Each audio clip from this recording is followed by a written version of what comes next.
Hey guys, Wayne here. I don't know what was going on, but I have been having issues getting started. First time I've ever had these issues, so I'm not exactly sure why. So I am going to hope that everything is going good. Says that it's streaming okay. So you guys tell me.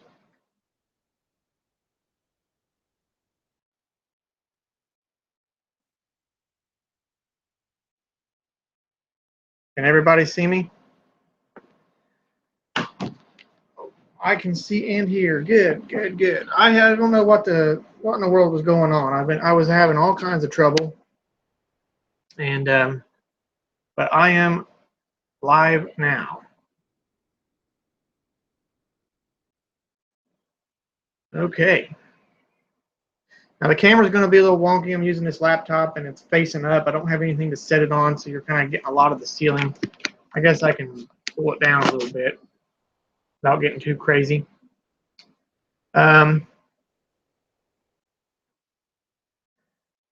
Okay, so as you guys know, I missed last week. I had a lot of stuff going on, and I had a lot of things I needed to do. Plus, it was my birthday, and so I kind of skipped last week. So, how's everybody doing? Let's see who we got here. Teresa Dean, Wendy, USA Kiwi, Amanda's Garden, C. Dean, Fast Family, Randy.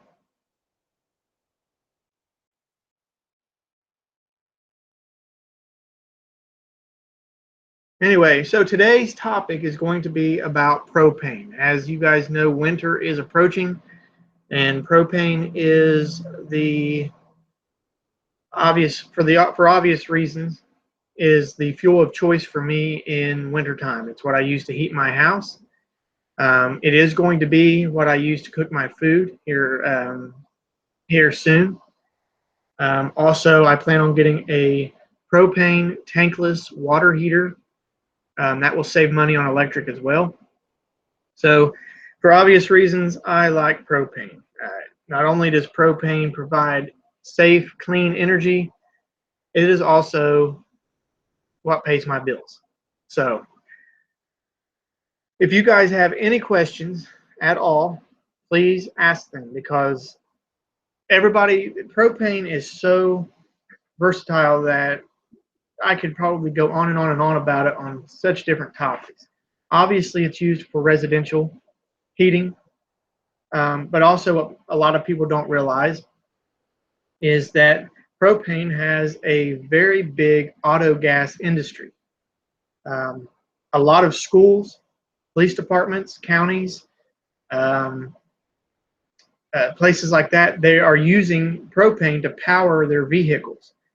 Um, our company,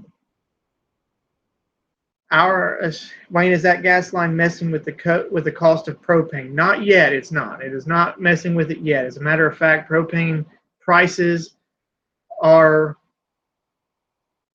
propane prices are down dramatically than what they were last year. So right now, the cost of propane is very affordable. So no, not yet. Can you fill small propane tanks off of the 20-pound tanks at home? Yes, you can. You have to have a special adapter. I'm actually going to make a video about that because I have one of those adapter valves. But yes, you can. It's not that hard. There's certain ways to do it, but it can be done. I'll make another video about it because it's better to do it to where you can see instead of me trying to explain it to you. Schwann's uses propane to run their trucks as well. Yeah, they come into our plant all the time to get their trucks filled up.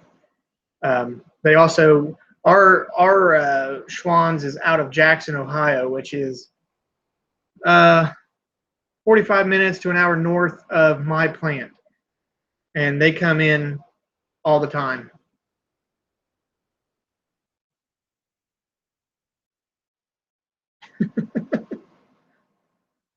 propane instead of anti-pain, and if you play dangerously with gas tanks, you'll get a lot of pain. That's right. That's funny. Hey, Otterman Farms, Grandpa's Farm, Park Family. So I'm probably going to butcher this up a little bit, but let's talk about the history of propane, where propane was first discovered. I believe the year was 1912. 1912. Propane is what you would say the kissing cousin of natural gas. It's actually refined from petroleum. So they were getting propane in the gasoline in 1912 at these old gas stations. Well, people would come and get a couple gallons, whatever, of gasoline, and by the time they got home, it had evaporated. Well, that is because mixed with the gasoline was liquid propane. Liquid propane boils at 44 degrees below zero. So if it's 85 degrees outside or something like that, it doesn't take long for propane to boil up, dissipate into vapor, and then it's gone. So it was mixed with the gasoline, and people would come back complaining that their gasoline was evaporating. And I want to say his name is Dr. Swelling, if I'm getting that right. Dr. Swelling is the one that actually was able to separate the gasoline from the propane. And then what he did was he found out that if you bottled it under pressure, it turned into liquid. So as long as it's under pressure inside a tank, it turns to liquid. Then he was able to figure out how to transport it. So by 1913, propane was taking off as a residential heating source. That's right. It was Snelling, Dr. Snelling. That's right.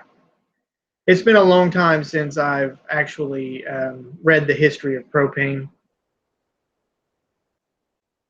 But see, once propane is in its container, once it's in its tank, whatever that may be, 1 pound, 20 pound, 330 gallon, 500 gallon, 880, 30,000 gallon, whatever. Once it's in there under pressure, unless you call for it, it's going to stay as a liquid in that tank.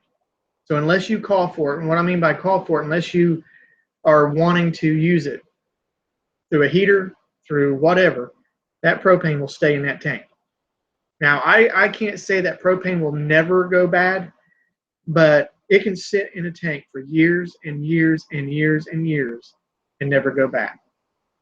It can stay right there in that tank until you're ready to use it. So that's about the history of propane. It was discovered in 1912. It was really put to use in 1913. Now it's used all over the United States. The propane we use for our customers, 97% of that comes from right here in the United States of America. And the United States is actually a big exporter of propane. A few years back, propane prices went outrageous because they were exporting tons and tons of it overseas. So that's a little bit of the history of propane. Now, what can it be used for? It can be used for heating, water heating, pool heaters, generators, lawn mowers, vehicles. You can actually get propane lamps that go on the side of your wall and use it kind of like an oil lamp. You can do the same thing outside. You've got the Coleman propane lanterns that you can use outside while you're camping. Of course, you're talking about grills. Everybody knows about propane grills. So that's basically the history of propane. I have 5 20-pound tanks full, and I have 2 huge tanks I use in my home, so I'm pretty well set for a while. Yeah, they just actually filled my 500-gallon propane tank up for the winter, and I'm actually going to be installing a propane heater in my bedroom. Used to, you could not use ventless heaters in the bedrooms. That has actually been reconfigured, the code has. You can now use propane heaters in your bedroom, ventless propane heaters in your bedroom, so long as you follow the BTU guidelines. In the bedroom, you cannot use anything larger than a 10,000 BTU wall heater. So that's what I'm going to be putting in my bedroom. If you have one in a bathroom, it can't be larger than 6,000 BTU. I quit using propane 20 years ago because it was 50% more than natural gas here. It sounds like it has really come down in price. Yeah, you know, the thing about natural gas and propane is they just kind of do this. You know, sometimes we're higher and sometimes they're lower, and then sometimes we're lower. And what's funny is, like I said, propane is the kissing cousin of natural gas. So you would think they would kind of stay even, that they leapfrog each other. Now, the one thing with natural gas is they may be cheaper at some instances, but then you've got to look at your meter fees. Do they charge you a minimum monthly fee? We have a minimum usage fee, but it's every year. It's not a monthly thing, and it's only $30. A lot of natural gas companies will charge $30 a month just to keep your meter, whether you use it or not. See, with a propane tank, you don't have a meter. You can put your hand on the side of a propane tank and get an idea of how low the tank is, because propane is ice cold. Propane is colder than ice. Propane is colder than dry ice, I think. Propane is so cold that I actually burnt myself. I had a big old spot right here on my arm one time because I got hit with liquid propane, and it's a chemical burn, so it burned it, and it was so cold, and ice crystals formed on it, and it killed the skin. I had that thing for months and months.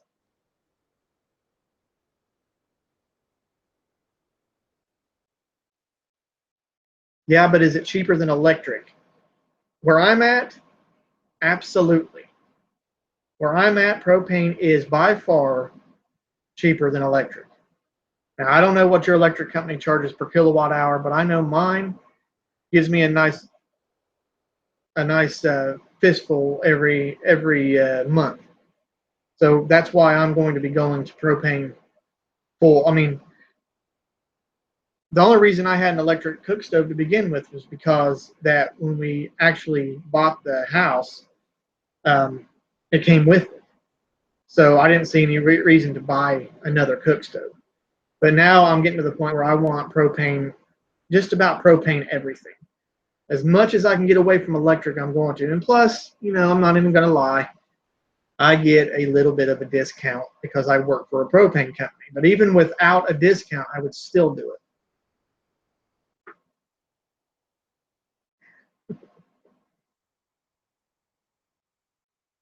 Fast Family, you're going to have that song stuck in my head all night. Thank you very much. I'm going to lay down and be singing that.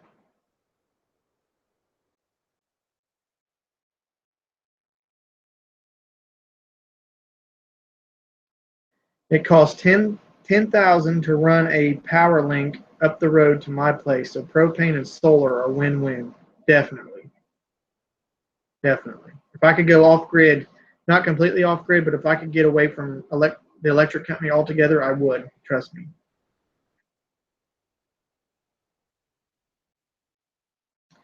If you, let's see, Southern Missouri Homesteader, if you have a leak in your propane, can you put a rag in water and wrap it around the leak, and will it freeze and stop the leak? And is it in your propane line or your propane tank? At either rate, no, that's not going to work. There's too much pressure. There's way too much pressure. If it's in your line, that's not liquid propane anyway. That's vapor propane, and it's not cold at all. It's just vapor. It's like if you would boil water and the steam that comes off the water, well, that's what happens. Liquid propane boils inside that tank when you call for it. So you turn on, let's say you turn on your cook stove. Inside that tank, it starts boiling and producing propane vapor. That vapor then travels through the regulator and then goes through your line, through your second regulator, and then it goes even through a third regulator in your appliance, and then it comes out, and you're actually burning the vapor. So, so no, I don't think that would work.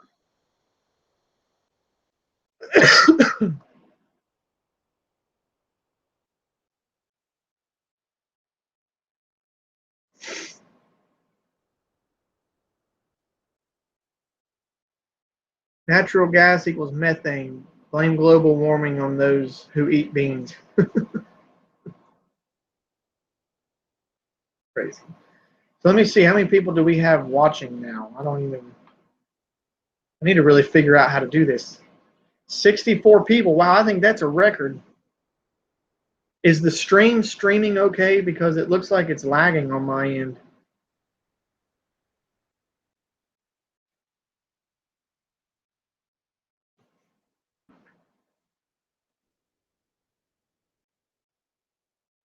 And for God's sake, do not try for a Darwin Award by thinking you can use a propane torch to seal a leak in a propane tank. I would think that would be self-explanatory, but then I have seen some people on YouTube. So, how much does a propane fridge cost? I don't know. You know what? I've never priced them. I've never sold one, but I know that a lot of people, especially in campers, like propane refrigerators. So, I don't know. I've never priced them. I do want a propane clothes dryer too. I'm going to work on that as well. Working good here, surprisingly, considering the state of our internet lately. Well, good. I'm glad it's working. You can't even fix it with JB Weld. The propane softens JB Weld. Yeah, you know, not only that, but there's so much pressure in a propane tank. You're talking in the heat of the summer, I would say there's close to 200 psi. In winter, you could possibly get down as far as 50 psi. Propane obviously builds pressure when it gets hot, and then it loses pressure when it gets cold. So in the heat of the summer, I would say that you're looking around 200 psi or more.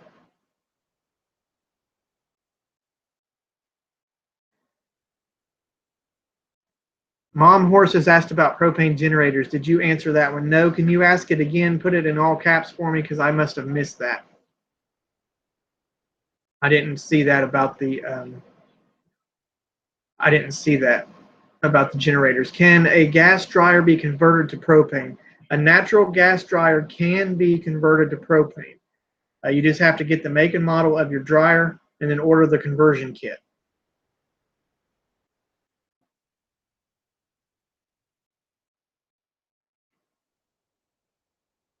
Wow, there's a good question that I don't know the answer to.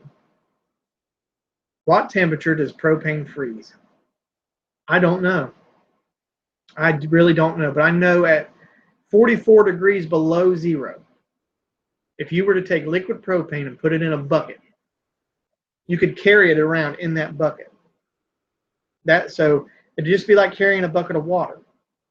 So at 44 degrees below zero, it doesn't freeze. So it's going to have to be a lot colder than that. I still haven't seen that question about the generator. I'm switching propane companies from natural to a smaller company.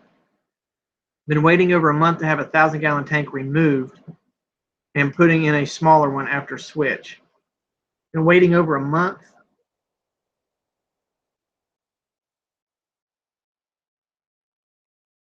I would like to have a 1,000-gallon tank, but I don't use that much. I just want it for the, I guess for the prepper side in me. I want to have a 1,000-gallon tank will hold 800 gallons at 80%. So 800 gallons. At 44 degrees below zero, propane will not vaporize. Well, that's when it starts vaporizing. It starts vaporizing at 44 degrees below zero. So you get colder than that, and you can carry it around in a bucket. Propane tanks will freeze up when the ambient temperature drops below 44 degrees below zero. Yeah, that's why a lot of places, especially up north in Alaska and Canada and stuff like that, will actually have one. They will either put a propane tank heater on their tank, or they'll bury it. If you bury it, then you'll get a good vaporization rate.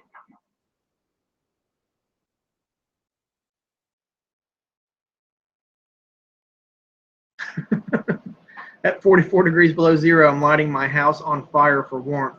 BC, who are we kidding? If it gets down to 30 degrees, you'll be doing that, being from the south.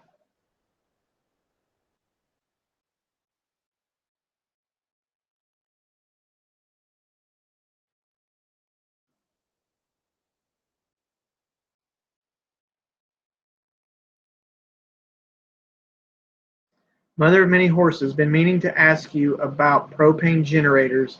What do you think? Propane generators are awesome. Um, I absolutely recommend them. Um, Depending on the size of your house, you can get away with a Generac 20K. They're easy to convert.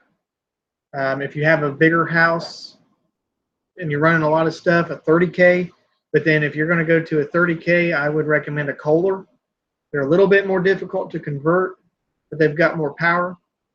Um, I've actually installed both. I've installed a 20K and a 30K. 30K takes just a little bit more propane, obviously, because it's burning more BTUs. But propane generators are awesome. I would absolutely recommend them.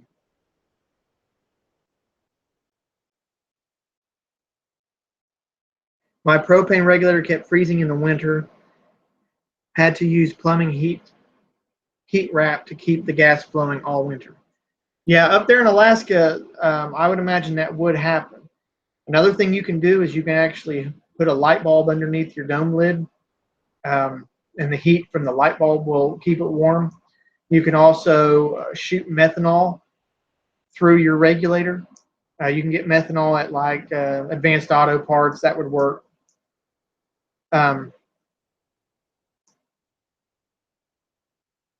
Propane generates a lot of water. Yeah, that's what I'm saying. We add methanol to our propane, and just for that reason, we add a gallon of methanol to every 9,000 gallons of propane that comes in, and we very rarely ever have, even in the coldest 15, 20 degrees below zero winters, very rarely do we ever have a regulator freeze up, because we get proactive. We put methanol in with our propane. It attaches to the moisture and it prevents it from freezing. Grandpa, what were you using? Were you using a ventless heater?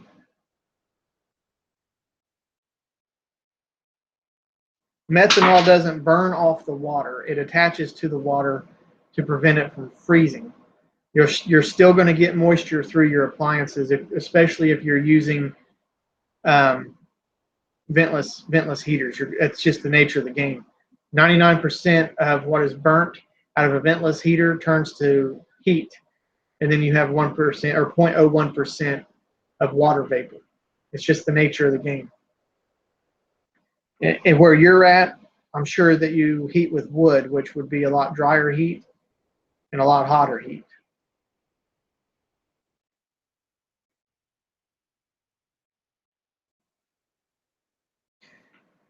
Around here, we also have cement barriers on each side of the 100-gallon tanks to keep vehicles from hitting the tank, which has to be a specific distance from our home.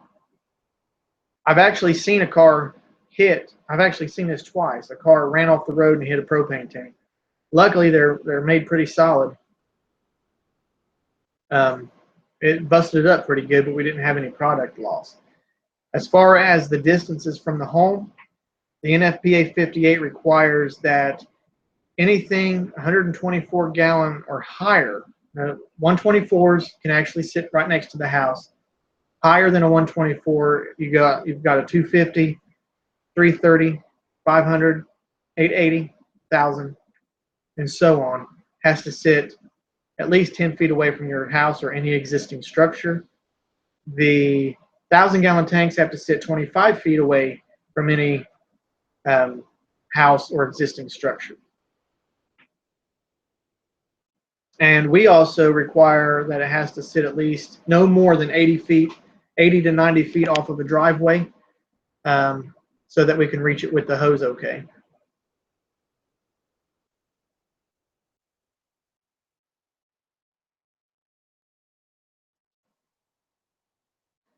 I had to get 2 tanks because my side yard is too close to my home, so I could not get a large one.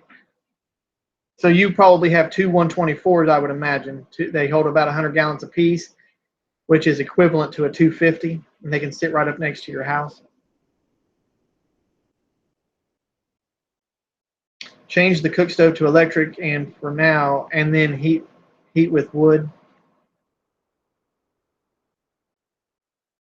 Has to be 25 feet from our home because we are in wildfire area of the Saharas.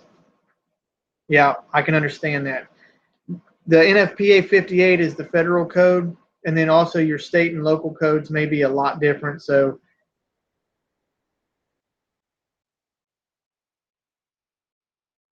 no bigger. I sold 200 tanks and got these other two. Are those were they 100-pound that you sold and then got the 100-gallon? There's a lot of, I don't know, without seeing it, I wouldn't be able to know exactly what it was. The 100-gallon holds 100 gallon, and the 100-pound cylinders holds about 23.7 gallons. Randy must have Googled it. Propane freezes at negative 187 Celsius. That's negative 304 degrees Fahrenheit. Wow, that's cold. So if it gets that cold, then we've got bigger problems. We're looking for a Yeti.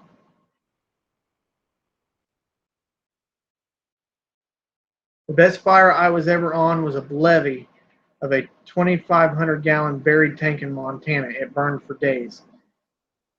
Yeah, let me tell you guys something. You can get on YouTube right now, and you can search propane tank explodes. And what you're going to come up with is a bunch of rednecks out on the riverbank shooting a propane tank with a 30-06 with a road flare tied around it. That is not a propane explosion. That is a propane evacuation that resulted in a fire. A propane explosion is called a BLEVE, boiling liquid exploding, or boiling liquid expanding vapor explosion. So what happens is, let's say the tank is on fire and it's full. The tank heats up and it's got a pressure relief valve on it. It'll shoot liquid propane out of that pressure relief valve until the pressure has relieved, and then it'll seal up. Every time it does that, it drops the liquid propane level down and down and down and down and down until there's nothing left to evacuate. That is when it is extremely dangerous, because then the tank heats up, the vapor inside the tank starts expanding, and it has nowhere to go because the vapor will not pop off out of the relief valve. Then, once the structure of the tank becomes weak, it explodes. And it doesn't just explode. It is literally like a bomb.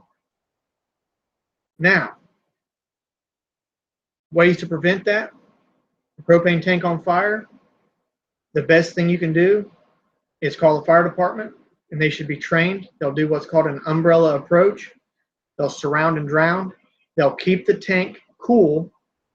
As long as the tank stays cool with water and get the fire out, you're good to go.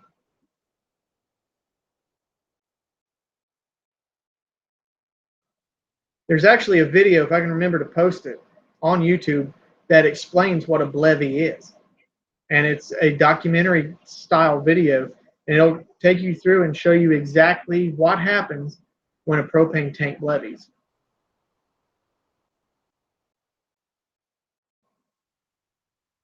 It's the external fire near the tank that sucks. Yeah.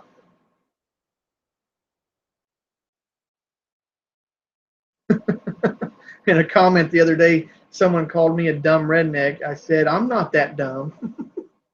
Yeah. Oh, I wanted to tell you guys too, I am wearing a different get up today, not my normal homestead shirt, because I wanted to shout out Regular Dude Fishing. This was given to me by my friend Jane All Zero. He started a new YouTube channel called Regular Dude Fishing. If you guys haven't already subscribed to that, you really need to check it out. Also, if you're not subscribed to Jane All Zero, then I'm assuming you must be a communist, because where have you been? Jane All Zero is a friend of mine, and he is one of the best people you'll ever meet. And he started a new channel called Regular Dude Fishing because he didn't want to saturate his channel, his main channel, with nothing but fishing videos. So go check out his channel, Regular Dude Fishing. If one of my moderators could get me a link up to his new channel, if you'd go ahead and post that for me, that would be fantastic. I've been doing a lot of fishing too, but I don't want to start a new channel right now. I might way in the future, but Janol was one of the first channels of this type that I had came across. Same here. Same here. He's one of the first channels I started watching.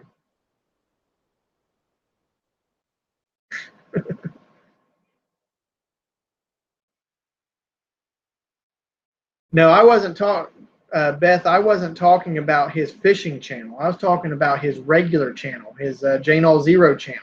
Because if you're not subscribed to Jane All Zero, then come on, people.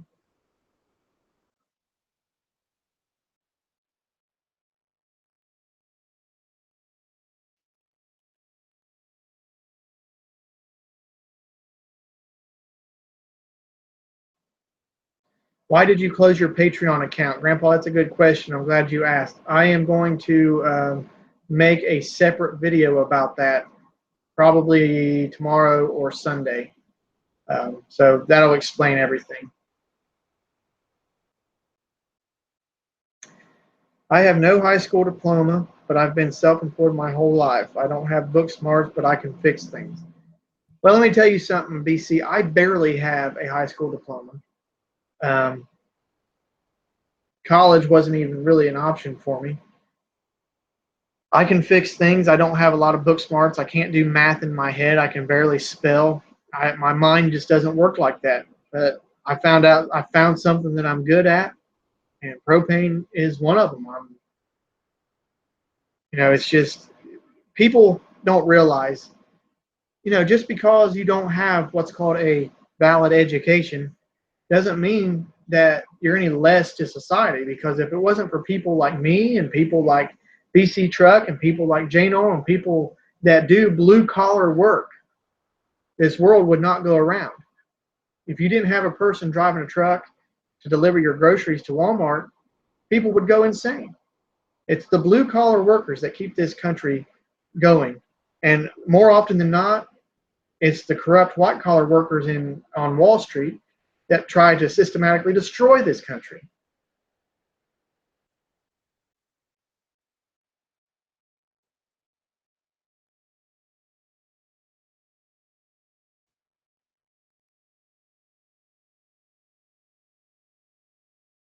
How many pounds of propane in a gallon? I should know this right off. 4.7, I believe. 4.7 pounds in 1 gallon of propane. So it's about half of what water is. 4.2 maybe. Maybe I'm getting that wrong. I think it's 4.2. That's something I should really know off the top of my head. I know it's 4.2 to 4.7. But it's about half of what water is. Just like there are those who have college degrees are not so smart either. Look at me. I didn't say that people who had college degrees wasn't smart.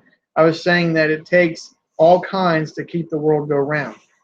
And the white collar stockbrokers and stuff like that in New York City, that are those are the ones I was talking about that are systematically destroying this country.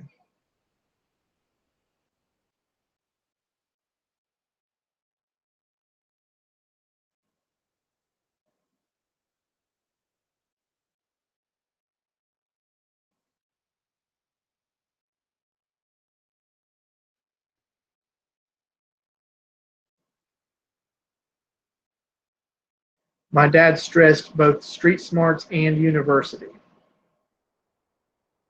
And that's great. I mean, I really do want my kids to go to college. I want to be able to give that to them, um, if they want. But I'm at the point now where I don't feel like I need to force it on them. I don't feel like nowadays college. I mean, there's people with college with master's degrees working at McDonald's. I mean, there's no work. The government doesn't want you to work. They want to take care of you, so you are beholden to them. And I don't want to get too political, but it just seems like, especially in this area used to be booming. We've got the huge Ohio River 10 minutes from my house, a wonderful industrial point, and yet the barges pass right by because there's nothing here. The local government doesn't want to put anything. We had a chance down in Ironton to put a Toyota plant in Ironton. The city government didn't want it in there because they didn't want to give any kind of tax break. Are you kidding me? You could have let them pay zero taxes and it would have boosted that economy up. All it is what can I get for me? Well, how can I line my pockets? Wayne, do the best you can, and if your child wants to go to college, then that is fine. But if they don't, if they do not want to, well, then they shouldn't have to. I was never. I'm sure my mom wanted me to go to college. I'm sure she wanted me to make the best out of my life as I possibly could, but she never forced it on me. And I did try it. It wasn't for me. I was more of the technical, the trade school type, and that's fine. I don't regret anything about my life. I really don't. Um, I've got a wonderful family. I'm not that smart when it comes to books and stuff like that, but I think I've got a pretty good handle on jack of all trades kind of stuff. I may not be doing everything to code or whatever, but I get by. I don't regret anything. I was always loved growing up, and I can't complain. And if I could go back in time, I don't believe I would change anything. Yeah, you suffer things here and there, and there's stuff you really wish you didn't have to go through, but it's what made me who I am today. And I really don't think I'm that bad of a person. I think I've actually done great in my life. I've got a wonderful job with a wonderful company that's growing every day. We're expanding. We're expanding even farther south. I mean, we're all the way down to Olive Hill, Kentucky now, I believe, going into West Virginia. We've got 3 states, over 20,000 customers. We're expanding, and I'm part of that. Obviously they saw something in me that I'm part of this expanding family-owned business, and so yeah, and I'm doing it without college.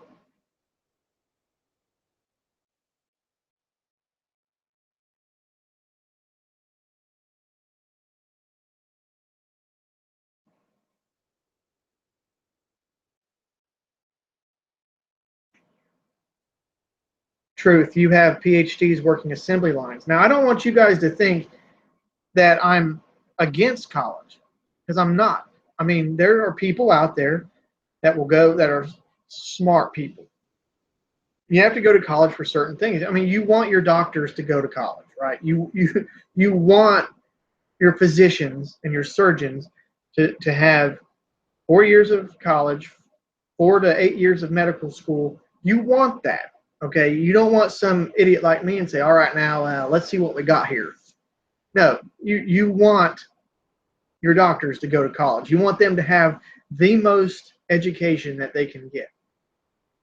I have life college, you could say. I have this education in propane, the education in my trade.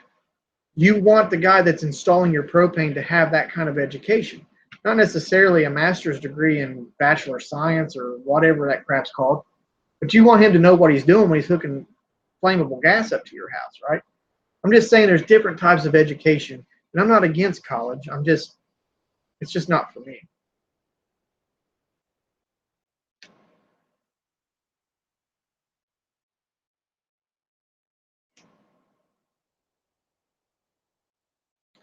My son says you almost have to have a college degree to equal a high school diploma back then. I believe that. And um, one of my favorite subjects in school was American history. I've always loved American history. So whenever I had American history, I got A's in that class all the time because I loved it. And some of it may have been lies or whatever, but I still loved it. I love American history. Um, I'm not I'm not a big fan of politicians, but I always did like politics, and politics in the sense of how it began from the time that the Continental Congress actually started to how it began and how it progressed, and not just with like the presidents, but Congress and the Senate, and how the things have changed, and all the types of American history, how we began. uh, that kind of stuff really did interest me. So I've studied up a lot. I've got a book now that I'm reading. I have a lot more time to read now, um, here recently, and I've been reading a book called Team of Rivals about Abraham Lincoln and his cabinet, with John Seward and his team that he gathered together that was once his rivals and was able to um, combat in the Civil War. I'm not completely through it yet, but it's really a good book, and it's real thick too, so it's going to take me a while.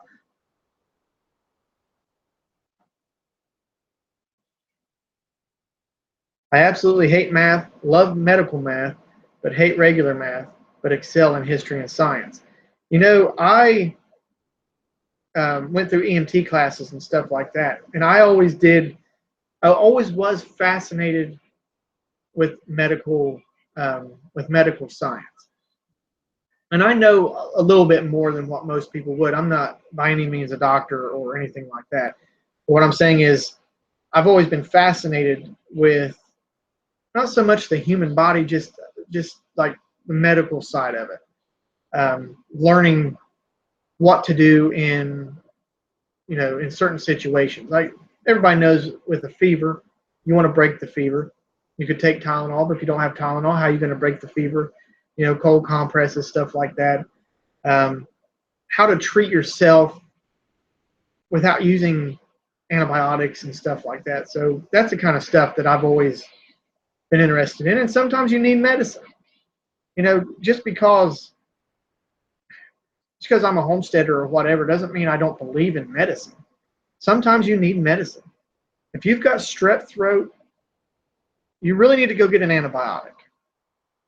If you've got pneumonia, you really need to get a broad spectrum antibiotic. You know, don't try to treat yourself for pneumonia, strep throat, 105-degree fever. Never put in ice water if you are running a fever. You can put the body in shock. Yeah, that's why I said a cold compress, something like that. Don't soak down in ice water, because it's like if your windshield has been baking out in the sun all day long and then you go out and throw ice water on it, that windshield's going to crack. Modern medicine is not evil, okay? In my opinion, I am a full-fledged believer in Christ and God, and I believe that God has given us the ability to create things to heal ourselves. I believe that modern medicine is just as much a miracle from God as if he would snap his fingers and cure you himself. He has given us the free will and ability and the minds and the people to create these medicines. Why would we just throw it back in his face? That is my opinion. Now, a lot of people's going to disagree with that, and that's fine. That doesn't mean you have to take every single piece of medicine that's out there. You know, in my opinion, modern medicine is fine when it is taken in moderation. You know, you take too many antibiotics, and eventually your body is going to get used to it, and it's not going to work anymore. You know, you don't need an antibiotic every time you get a cough. But if you have pneumonia or strep throat or something like that, take an antibiotic, please.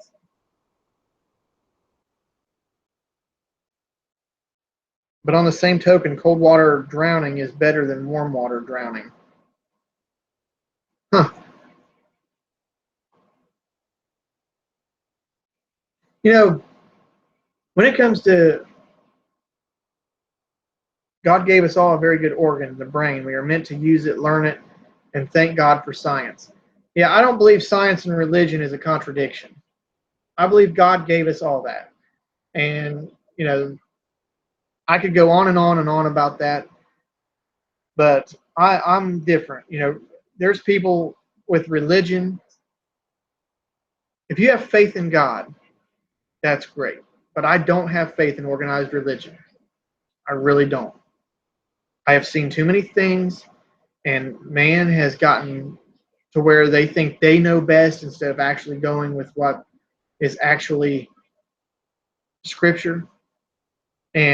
But that's my opinion. Now I have faith in God. I believe in God with all of my heart, and I will until the day that I die. And there's no amount of any kind of man problem that is going to push me away from God. That's man's problem, not God's.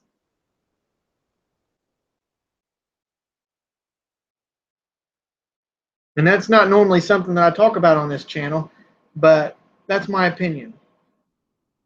Modern medicine is not evil. You know, it was created by man, and man was created by God, and I believe that it all works together. But that is my own opinion. Take it or leave it, but it is what it is. All right, it is 8:56, so we are getting ready to pass it over to Go for Green Living. I want to thank you guys for watching my live stream, and I hope it was entertaining. I hope that I can keep on doing this throughout the winter, but you guys need to